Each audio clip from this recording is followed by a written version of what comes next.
तो hello guys, कैसे हैं आप लोग। आशा करता हूं आप लोग अच्छे ही होंगे। तो मैं हूं आपका दोस्त अख्तर और आप देख रहे हैं friends helper channel on YouTube. तो दोस्तों, आज की वीडियो में हम बात करने वाले हैं क्लास 10th और VVM मैथमेटिक्स थ्योरम पाइथागोरस प्रमेय के बारे में। और फाइनल के लिए आज ही प्राप्त करेंगे 5 अंक। तो दिल थाम कर बैठिए और बने रहिए इस वीडियो के लास्ट तक। तो let's go for learn of Pythagoras प्रमेय विदाउट लॉस टाइम। तो देखिए, ये रहा पाइथागोरस प्रमेय जो आपको VVI क्वेश्चन के साथ साथ आपको एनुअल एग्जाम फाइनल में देगा 5 नंबर। तो ये आपको कथन दिया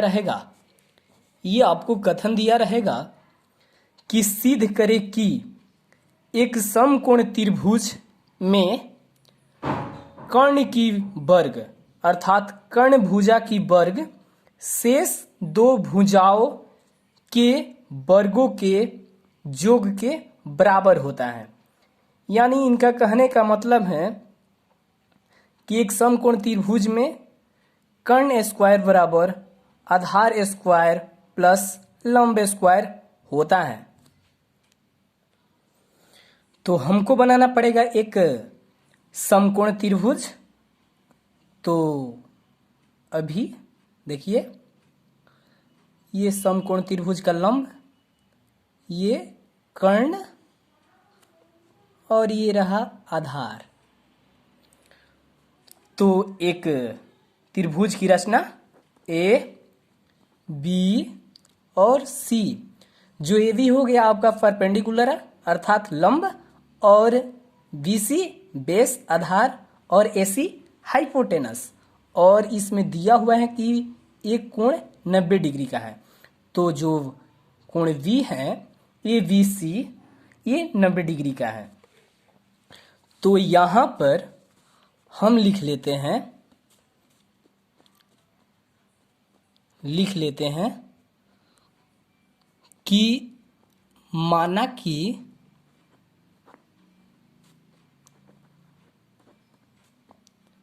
ABC एक समकोण क्या है जी? त्रिभुज है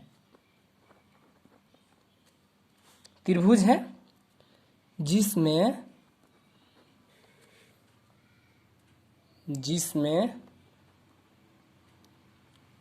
कोण angle ABC equal to 90 degree 90 degree दिया हुआ है। तो हमें क्या करना है जी? तो हमें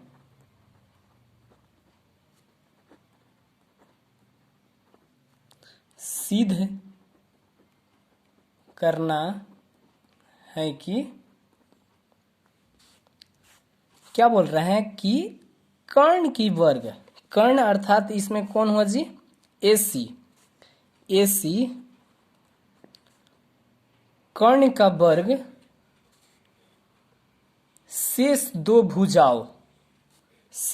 भुजा जो AB और BC बचा हुआ है, AB और BC क्या वर्गों के योग के बराबर, वर्ग अर्थात स्क्वायर। ये क्या करना है? हमको साबित करना है। तो ऐसे देखने से त्रिभुज पर हमें कोई ज्ञात नहीं हो पा रहा है कि क्या करें, बट एक रचना करना पड़ता है।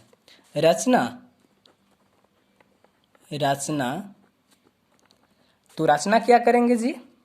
तो रचना करेंगे हम, जो AC है, AC जो कर्ण है, इस पर एक BD हम लंब डाल देंगे। तो BD लंब डाल दे रहे हैं। लंब डालने से क्या होता है? ये BD हो गया, और लंब डालने से ये दोनों कोण क्या हो जाएगा? 90 डिग्री का। तो रचना हमने क्या कहा? रचना में हमने BD लंब BC पर क्या किया, डाला, और जैसे ही AC पर BD लंब डाला तो ये बड़ा त्रिभुज छोटे छोटे दो त्रिभुजों में बट गया। तो कौन हुआ त्रिभुज जी, एक उत्पत्ति हुई ADB और DBC। तो अब क्या करेंगे, अब यहां से हमारी जो चाबियां है ना लग रही है, अर्थात यहां से हमें समझ आ रहा है कि हमें क्या करना होगा। तो अब हमें क्या करना होगा, ये जो बड़ा वाला त्रिभुज है, बड़ा समकोण त्रिभुज जो एक कोण ABC, जो बड़ा वाला त्रिभुज है, ये छोटे छोटे जो त्रिभुज हैं ADB और BDC, इनको आपस में क्या करेंगे, हम समरूप दिखाएंगे। तो समरूप जब दिखाएंगे तो देखिए, तो हमें समरूप दिखाना है तो त्रिभुज, बड़ा वाला त्रिभुज AB और C, तो त्रिभुज ABC और त्रिभुज ये छोटा वाला AD और B, AD और B, तो ये जो बड़ा वाला त्रिभुज है ये छोटा वाला त्रिभुज के साथ समरूप करें। तो हम अब इन दोनों त्रिभुजों को समरूप करने वाले हैं। तो समरूप करने वाले हैं अर्थात ABC त्रिभुज और त्रिभुज ADB, ABC। तो ये जो बड़ा वाला त्रिभुज है AB, चूंकि समरूप होती हैं तो कोण angle ABC equal to angle ADB, ये कितना है जी, तो 90 डिग्री है। ये भी 90 डिग्री और ये भी 90 डिग्री, तो ये 90 डिग्री। और जो कोण A है, दोनों में क्या है, आपको इस भी त्रिभुज में भी आ रहा है और बड़ा वाला में भी आ रहा है, अर्थात उभयनिष्ठ है। तो कोण A इक्वल टू कोण A क्या है, उभयनिष्ठ, उभयनिष्ठ अर्थात दोनों में। तो ये एंगल और जब दो एंगल समान हो जाते हैं दो त्रिभुज के, तो एंगल समरूपता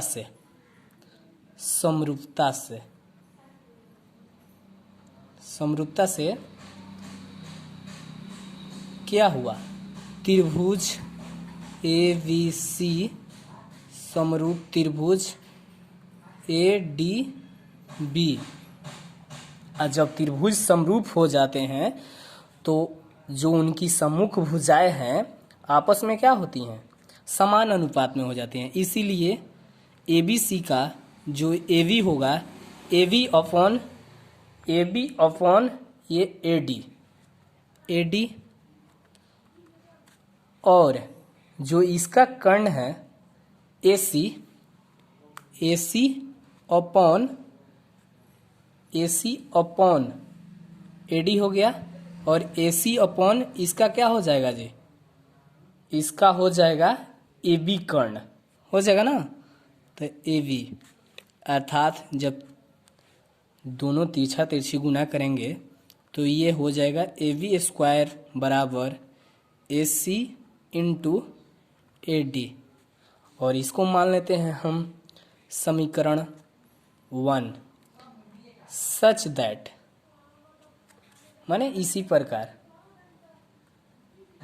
इसी तरह त्रिभुज ABC, ये वाला बड़ा वाला त्रिभुज, और एक बच गया है BDC, त्रिभुज BDC में कोण ABC बराबर एंगल BDC इक्वल टू कितना है, 90 डिग्री, ये 90 डिग्री है। फिर कोण जो C है, कोण C के बराबर है, ये उभयनिष्ठ है, ये क्या है, उभयनिष्ठ, अर्थात दोनों में है। तो ये भी क्या हुआ जी, इसीलिए एंगल एंगल समरूपता से, एंगल एंगल समरूपता से क्या हुआ, त्रिभुज ए बी सी समरूप त्रिभुज बी डी सी। तो जब ये दोनों त्रिभुज समरूप हो गए तो इनकी भी जो सम्मुख भुजाएं हैं क्या होगी, आपस में समानुपाती होगी। अर्थात D C A B C, अर्थात इसको लिखेंगे पहले बी सी अपॉन क्या होगा, डी सी, और इसका जो कर्ण है ए सी अपॉन इसका जो कर्ण है क्या होगा, बी सी। और इस तरह चलेंगे तो फिर तिरछा तिरछी गुना करेंगे तो बी सी स्क्वायर बराबर हो जाएगा ए सी इंटू डी सी। ये समीकरण 2, और समीकरण 1 ये और समीकरण 2। तो समीकरण 1 प्लस 2 करने पर हम क्या पाते हैं, जब इनका LHS और इनका LHS एक साथ, तो AB स्क्वायर प्लस ये हो जाएगा आपका BC स्क्वायर बराबर इसका जो पहला भाग है AC इंटू AD, और इसका प्लस करेंगे तो AC इंटू DC। तो ये तो ज्यों का त्यों AB स्क्वायर और का चिन्ह AB square plus BC square बराबर, और जब ये करते हैं तो दोनों में जो कॉमन होती हैं उनको निकाल लेते हैं बाहर। तो AC दोनों में मिल रही है, AC कॉस्ट ब्रैकेट AD अब प्लस इसमें क्या बच गया जी, DC। फिर AB square plus BC square equal to AC और AD अब प्लस DC। अब फिगर में चलते हैं, AD यहाँ तक और DC ये दोनों मिलकर क्या आप AC कह सकते हैं? तो जी हाँ, जब आपको दिया रहेगा AD और CD निकालना होगा तो आप करेंगे ना AC माइनस AD, तो ये आपका CD निकल जाएगा। सेम ऐसे ही AD plus DC equal to हम क्या लिख सकते हैं जी, AC। तो AC और जब AC आपस में मल्टीप्लिकेशन हुए तो ये भी क्या हो जाएगा, AC square, AB square plus BC square. अब इसको सही तरीके से लिख देते हैं सजाकर, AC स्क्वायर बराबर AB square plus BC square. क्या सचमुच में मुझे यही क्या सिद्ध करना चाहिए था? क्योंकि ये रहा आपका कर्ण AC स्क्वायर और ये रहा आपका लंब अर्थात परपेंडिकुलर और ये बेस BC, और हमें ये साबित भी करना चाहिए था कि AC स्क्वायर बराबर AB square plus BC square. तो जी हाँ, मेरा सिद्ध हो गया है, AC स्क्वायर बराबर AB square plus BC square, इसीलिए प्रूव्ड। और 5 नंबर फाइनल के लिए आज ही प्राप्त करेंगे। तो आप कुछ जो सीखे होंगे तो इस चैनल को सब्सक्राइब करें, लाइक करें, शेयर करें और कमेंट करना ना भूलें। और सब्सक्राइब करेंगे तो अगली जो वीडियो आने वाली है थेल्स प्रेम का, वो आपको सीधे नोटिफिकेशन प्राप्त हो जाएगी। तो thanks for watching this video, मिलते हैं नेक्स्ट वीडियो के बाद।